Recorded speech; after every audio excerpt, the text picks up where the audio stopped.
lifestyle.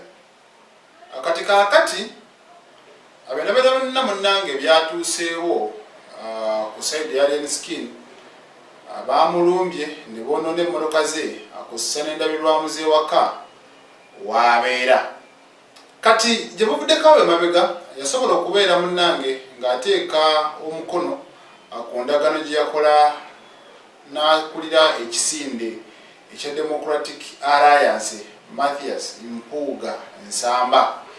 Kati mu mbeera nga bweri ono nno asobodde okubeera ng'atuuza olunaku lwa leero olukuŋŋaana lw'amawulire wasobodde okubeera nga bamubuuza oyogera ki ku nsonga eriwo ssaawa zino kubanga omuntu gwe wakkaanya naye okubaako emirimu gye mutambuza mukitwale mu maaso ayina byagenze maaso n'okubanga munnange yenyigiramu saidi zeeyo ku Forest Park e Buloba. Ono nno asobodde okubeera nga abanukula buwate. The character of one of our allies. Yes, we have so many allies with multiple characters. Fortunately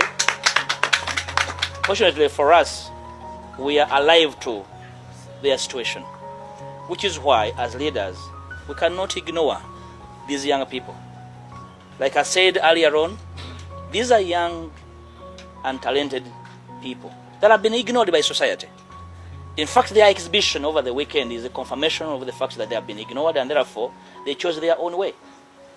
I'm here to inform you that we are not going to give up on them. We are not going to give up on Mr. Murwana and others like him. We have a history of rescuing his ilk, and some of them have turned into very important citizens. So he will not be the first to be rescued. No, we have rescued many of his ilk. Some have even assumed very important national offices. So please, be assured that we are not going to give up.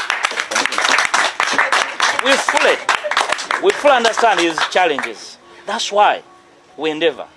When we said we are going to work with him, we are not promising to work with him on an event. No, we're not preparing a festival with him.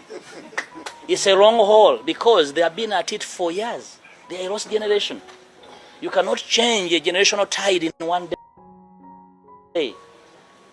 I want to assure the nation that we are not going to give up on these young citizens. We owe them a duty of care to make sure that they actually overcome their current troubles and benefit from their latent talent. I commit.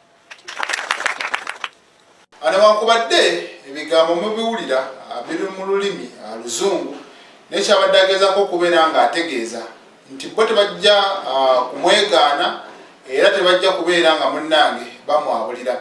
Agamba ye n'abalala be baagala okukwatagana nabo okubeera nga bakyusa ate mindset z'abantu abalala mu mbeera emu oba endala.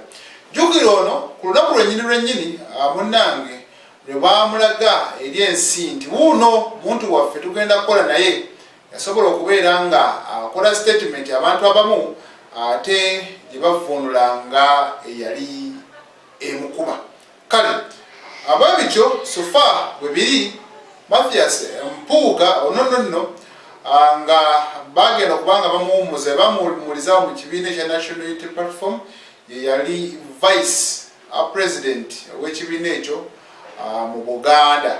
Kati wetwogera olunaku olwaleero ndowooza yasalawo ne yeewaggula oluvannyuma balira okugamba nti yali yabulankanya obukadde 5 ng'agamba zino zaali za kasimo bosi kye bali bagamba nti bali tebamanyi mulamwa gwa ssente era mu zino eno zaali wa musolo era yazifunira mu bumenyi bw'amateeka. Kale mu mbeera ng'efaananako bw'etyo ono yasobola okubeera nga yeegattibwako ne banne abalala okwali Abedi Bwanika, Lubega Mukaaku, akossa ne Michael Mabikke.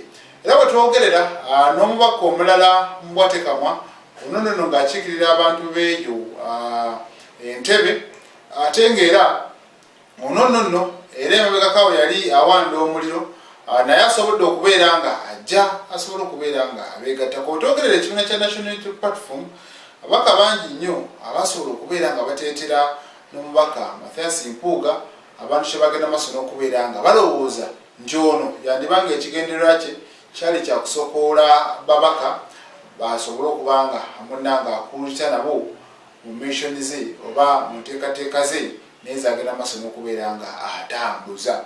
Ono nno wakati mu kuggulawo ekisimbe kino eno ekya Democratic Alliance yagamba nti kijja kubeera nga maaso awo kisobola ddala okubeera nga kisimbayo abakulembeze okuviira ddala ku mutendera ogusooka okutuukira ddala ku mutendera ogw'obwa president. Kale katubirinde bino byonna, tuli mu mwaka 2025 okulonda kwa 2026 ng'atandika. Tunaabawulira. Nze Ssegawa Mulishiti.